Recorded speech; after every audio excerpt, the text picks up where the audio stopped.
In the grand, sprawling narrative of our planet, the most profound changes often begin not with a cataclysmic event, but with a quiet, determined action. In August of 2018, such an action took place. A single individual, a 15-year-old Swedish schoolgirl named Greta Thunberg, decided that the silence surrounding the climate crisis had become unbearable. She sat alone outside her country's parliament, holding a simple, hand-painted sign that read, "Skolstrike for klimatet," school strike for climate. This was not a grand political maneuver or a lavish campaign, it was the simple, solitary protest of one young person demanding that the world of adults acknowledge the scientific truths it had long ignored. Her plea was not for herself, but for the future of all life on Earth. Greta's initial actions were remarkably personal and direct, intentionally separated from the vast machinery of established environmental organizations. She did not seek to build a new institution or lead a formal group. Instead, her protest was a daily, visible testament to a promise unkept, the promise of a stable and habitable world for future generations. She disrupted her own education, a sacrifice meant to highlight the far greater disruption that climate change posed to the education and lives of countless others. She spoke with a directness that cut through the noise of political debate, delivering stark warnings at global forums like the World Economic Forum and the United Nations, not as a politician, but as a clear-eyed messenger of scientific consensus.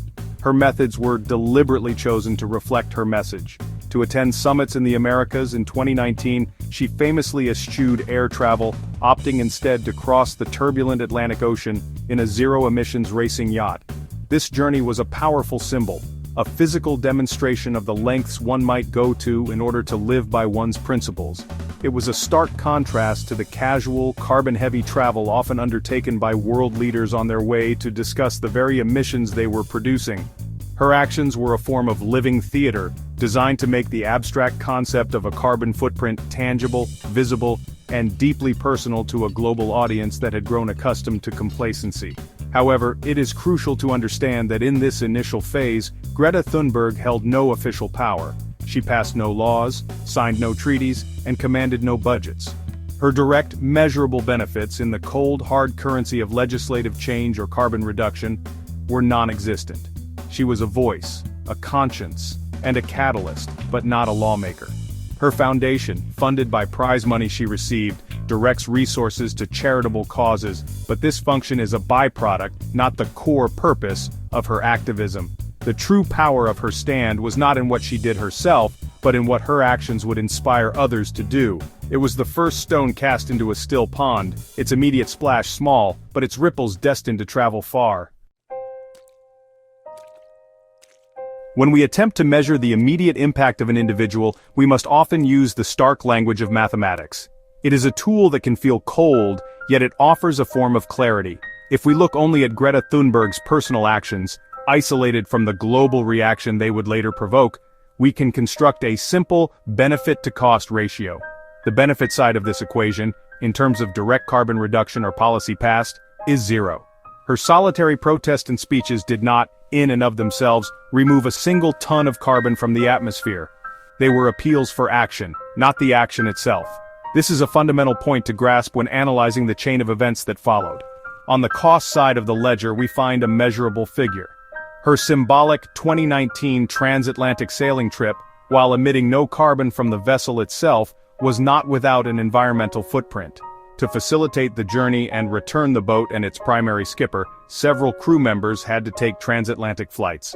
The carbon dioxide emissions generated by these necessary logistical flights have been estimated at approximately 7.6 tons.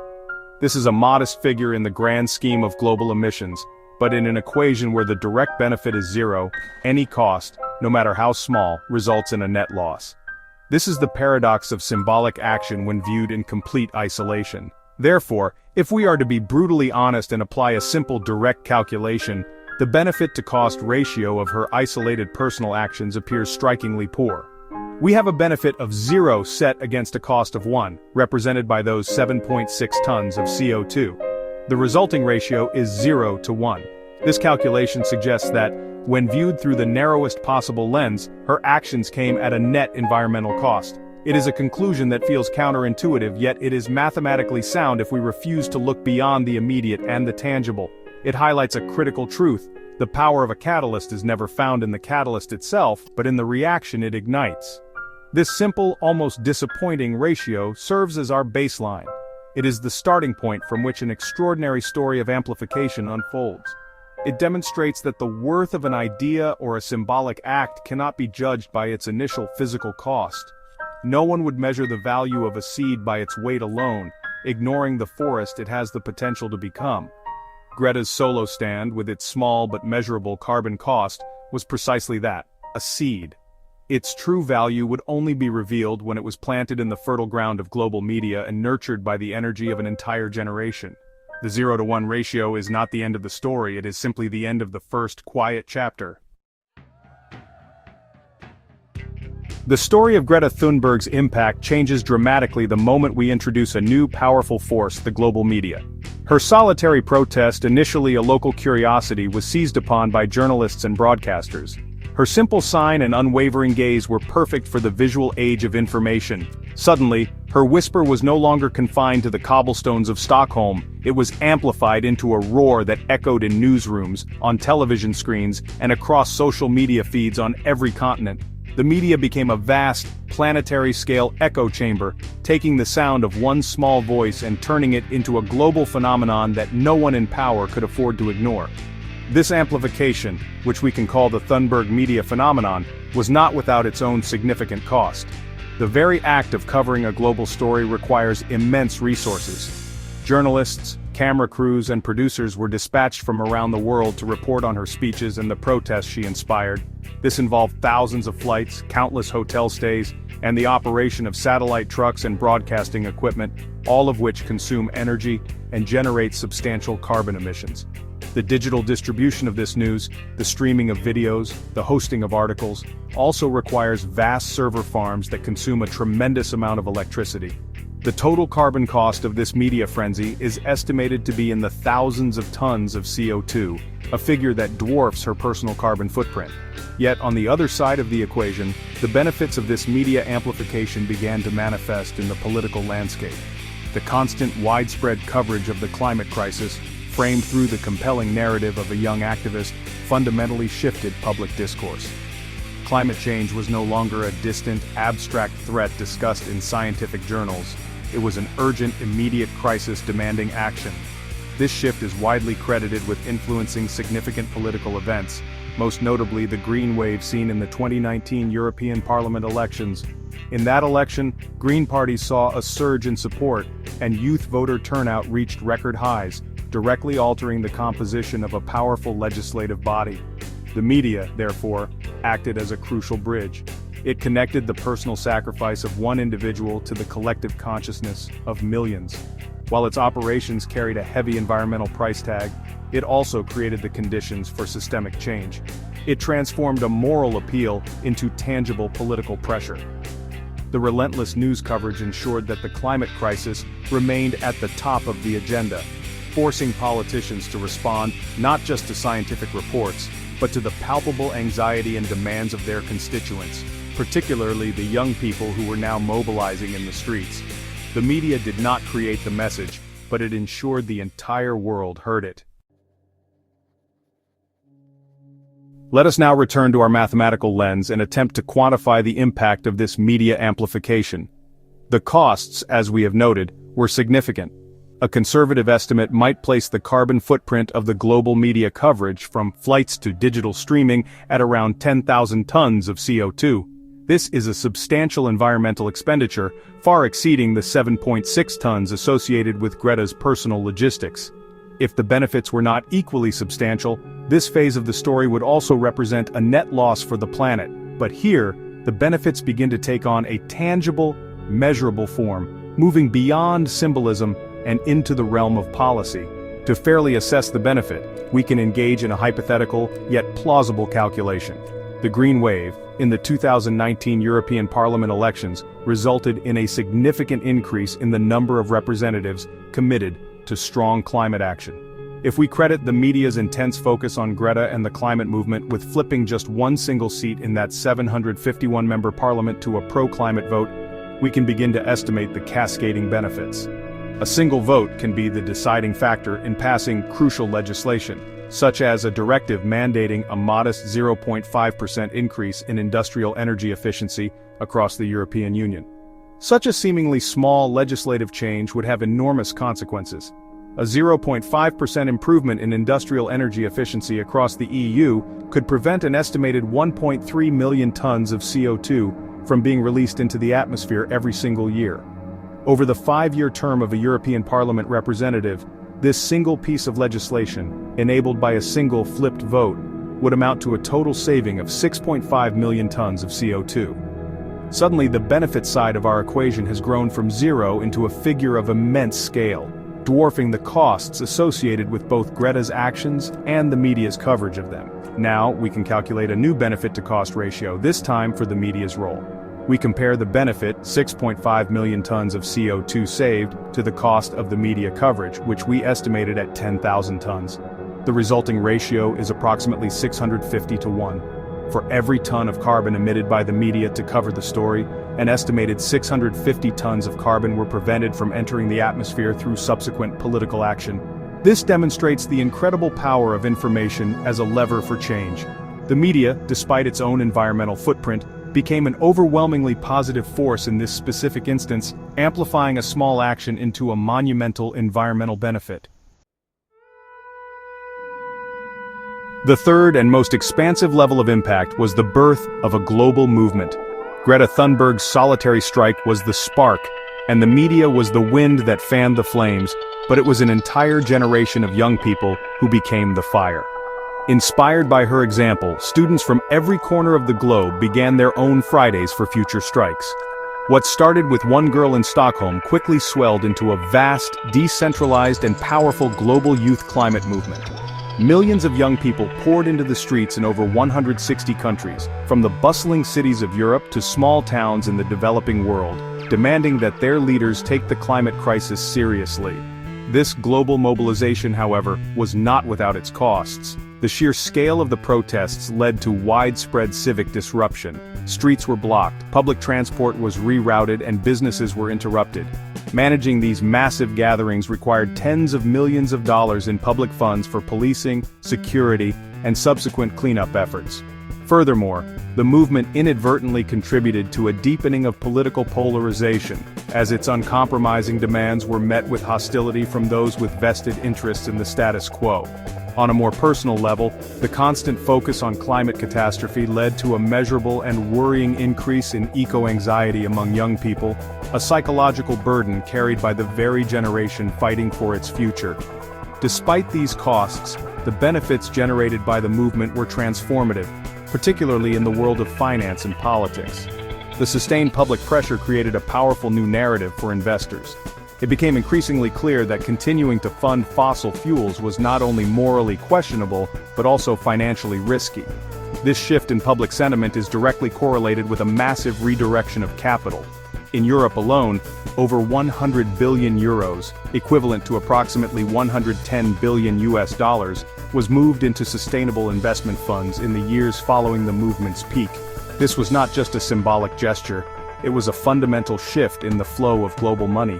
Beyond the world of finance, the movement created the political will for sweeping policy changes that had previously been considered radical or unattainable. The persistent, massive public demonstrations gave politicians the cover they needed to propose and enact ambitious climate legislation. The most prominent example is the European Green Deal, a monumental initiative aiming to make Europe the first climate-neutral continent. This plan, which seeks to mobilize at least 1 trillion euros in sustainable investments over the next decade, would have been politically unthinkable just a few years prior. The youth movement did not write the policy, but it created the undeniable political reality that made such a policy possible. To comprehend the full scale of the youth climate movement's impact, we must once again turn to the clear, unbiased language of numbers. Let us place the costs and benefits on a balance sheet to see which side carries more weight. The costs, as we have discussed, were real and tangible. We can estimate the global financial cost of civic disruption, policing, cleanup, and related expenses at a conservative figure of around $100 million. This number represents the immediate direct price paid by societies to accommodate the massive worldwide protests. It is a substantial sum, reflecting the significant scale of the movement's physical presence in cities across the planet. Now let us examine the benefits. The most direct and quantifiable financial benefit was the redirection of investment capital into sustainable funds. As noted, this shift amounted to over $110 billion in Europe alone.